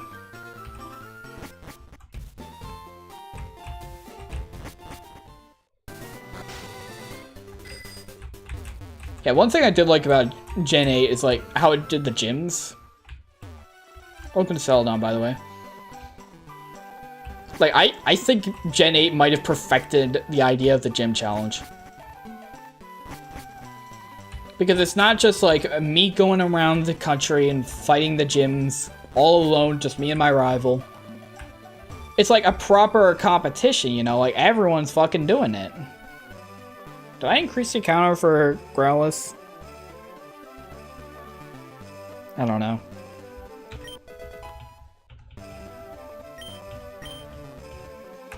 But like Gen 8, like a gym challenge wasn't just that solo quest that I'm taking with me and my rival. It's like a fucking national sporting event.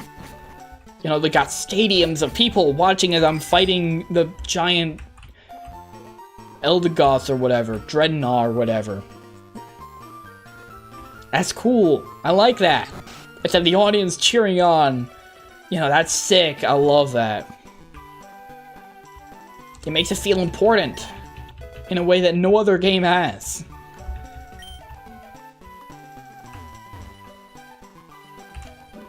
Love old Gen's legendary catch time. Gen 6-4 legendary catch time. Here you go, buddy. Just roll a Pokeball to it. Guaranteed capture it. I disagree on that point. Like, I mean, there are times where, like, the game does force you to catch a legendary.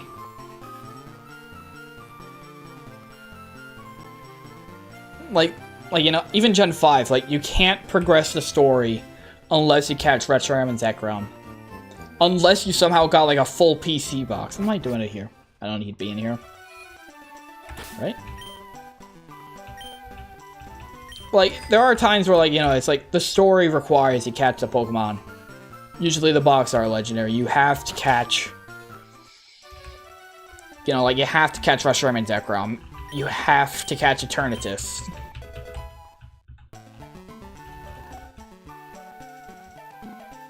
But, like, I feel like the rest of the legendaries,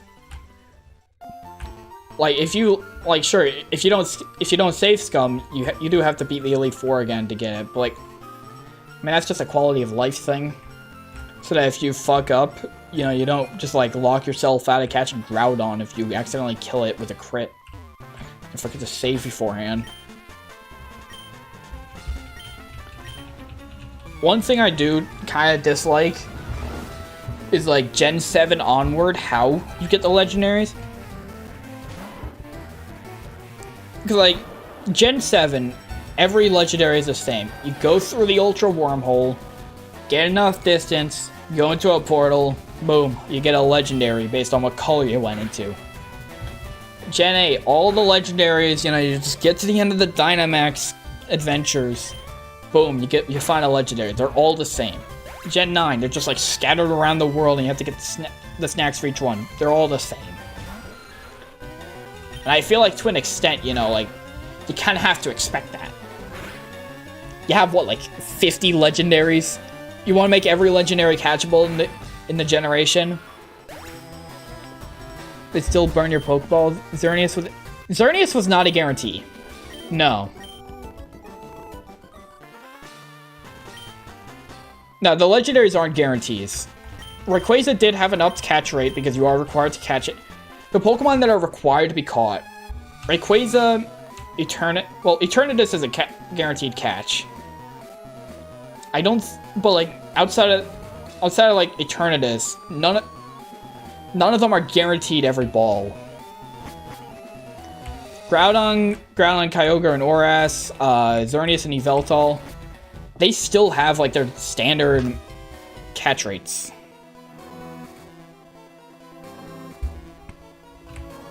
They didn't change that. It's just sometimes for story reasons, they do lower it just a little bit so that you could catch it. Like, I'm pretty sure they did the same thing with Reshiram and Zekrom in Black and White. Tossed a Pokeball at Xerneas at full HP and caught it. Yeah, I think that is genuinely just luck.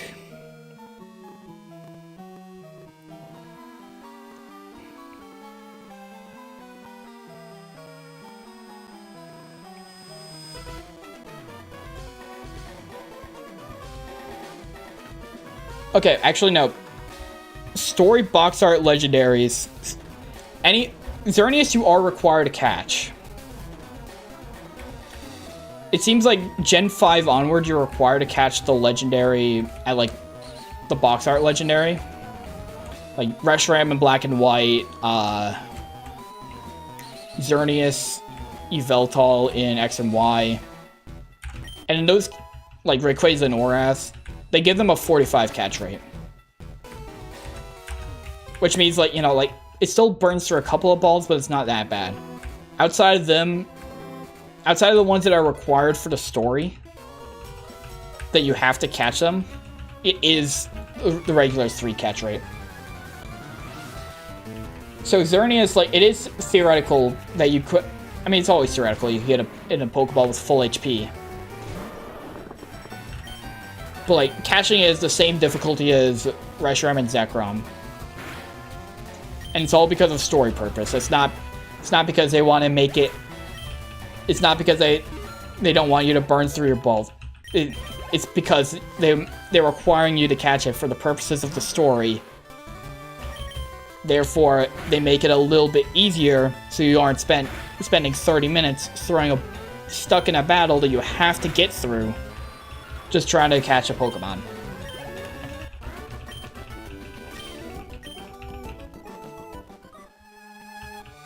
But that was a trend that started in Gen 5, not Gen 6.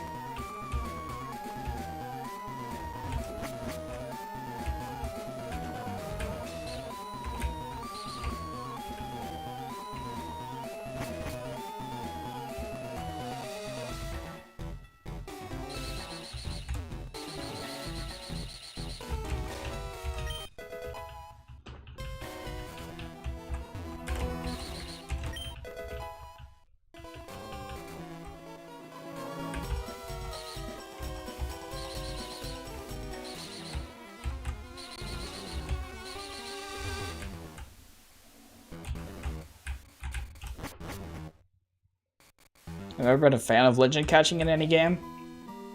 Depends on how it's done. Like, if it feels like a proper quest, it's cool.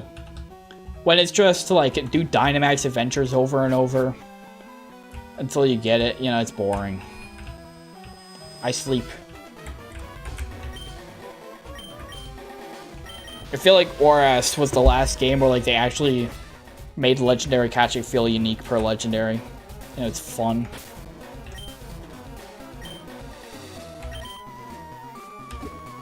Because, like, yeah, in Oras, you know, it's like every legendary is found through, like, soaring through the sky, but, like, there's special conditions you need to figure out how to meet in order to get their island to appear. Yeah, you can't just soar in the sky and catch the Dialga, you know, you have to do something to get the Dialga, which I don't even remember what it is. Like, I think the requirement for, like, Reshiram and Zekrom is, like, have a level 100 on your team. You get different legendary beasts depending on the day of the week.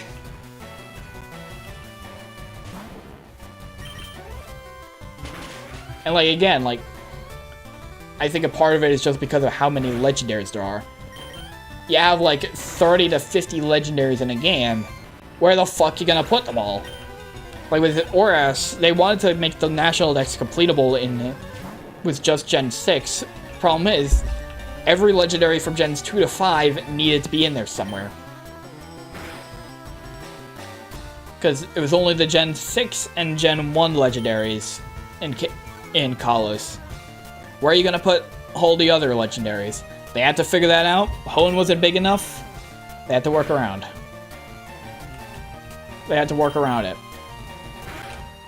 And I'd say for what they were aiming, I honestly don't see how they could have made a better decision.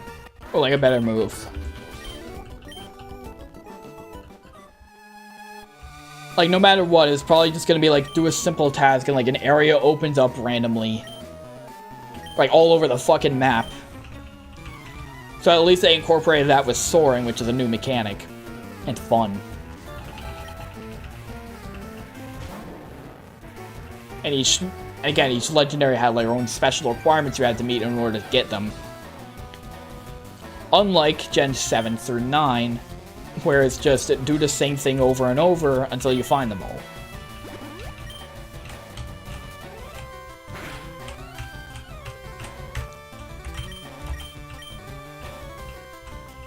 Although sometimes Oras can get a bit too obtuse with how you find those legendaries. You guys remember how to find Regigigas in Oras? Catch all the Regis, sure. Wait 24 hours. People forget this step. You have to catch all the Regis, wait 24 hours. Or at least until, like, the next day. Either next day or 24 hours. They're, like, basically the same thing. Then you have to give Regice a nickname. You have to give Regice a cold item. Go to Regice's room. It's like, why are there so many steps? Why can't you just say, to get Regigigas, you catch them all, and then a secret fourth cave opens or something. You go to the sealed chamber one final time with all the Regis and you get Regigigas. I feel like that would have made more sense.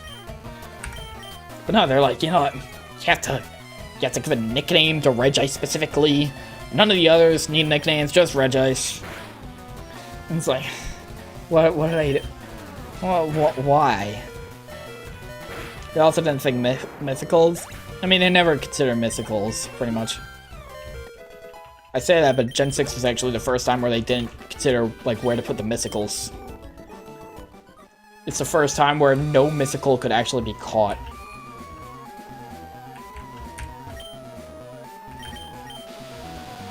Like, mythicals were always a special case.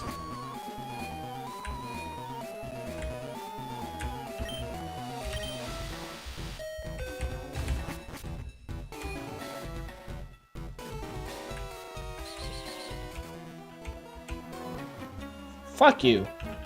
This might actually be a problem now.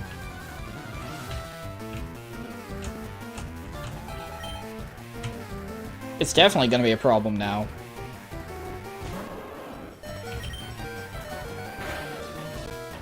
Yeah, we're just dead.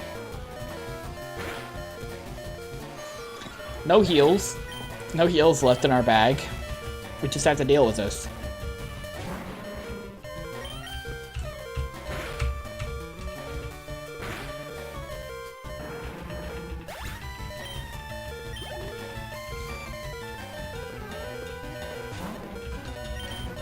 Okay, the Darkrai got dropped to Mythical, but Cresselia got to say Legendary. Yeah, it's weird.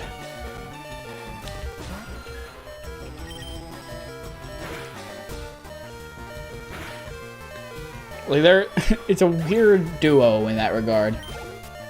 Concept of mythical mons is cool, the execution sucks. Concept requires execution.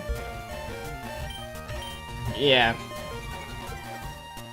Like, you want to have special, like, super special Pokemon that, like, aren't even able to be caught in the game. Like, how the fuck do you get them? How could you make Mythicals feel special and more important than Legendaries? Without, like, the real-world-based events.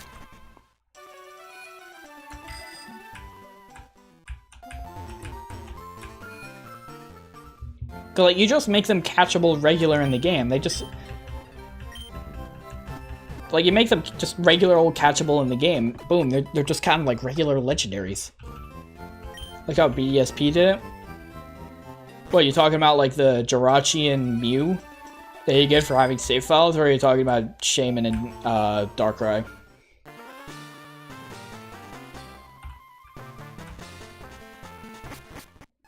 Jirachi and Mew? Yeah.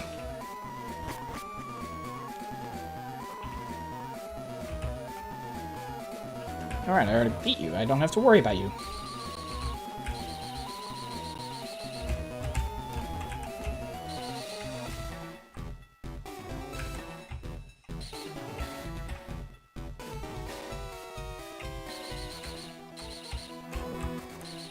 Really?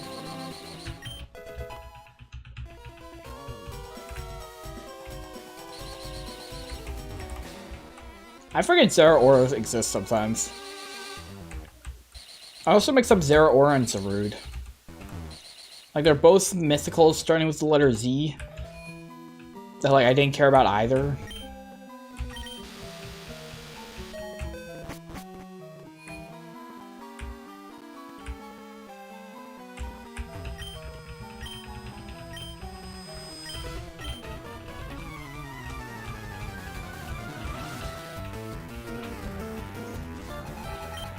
Also, Shaman and Darkrai appearing in Legends Arceus for having BDSP save data. It wasn't just BDSP, I think it was... One of them was BDSP, one of them was Sword and Shield.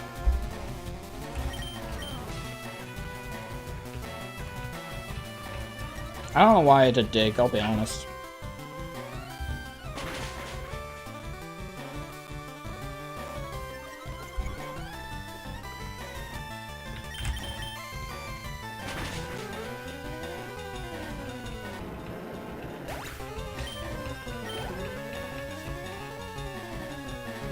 Like, I prefer how Shaman Darkrai were handled in Legends over how BDSP did Jirachi Mew.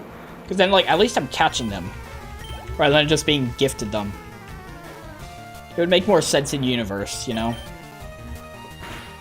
Makes more sense in universe that, like, you know, I do something special and I find them in the wild and I catch them, rather than just speak to some people who are like, oh, you've been to Kanto. Here's a Mew.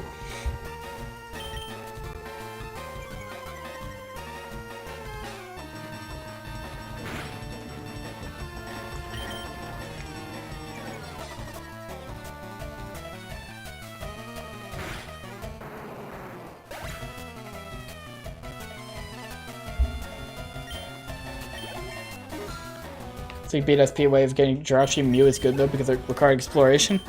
Well, like the exploration really just boiled down to talking to NPCs. It's not exciting exploration.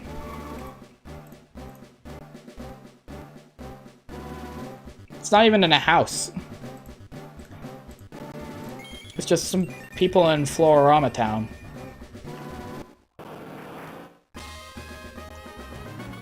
They're just like standing out in a flower field.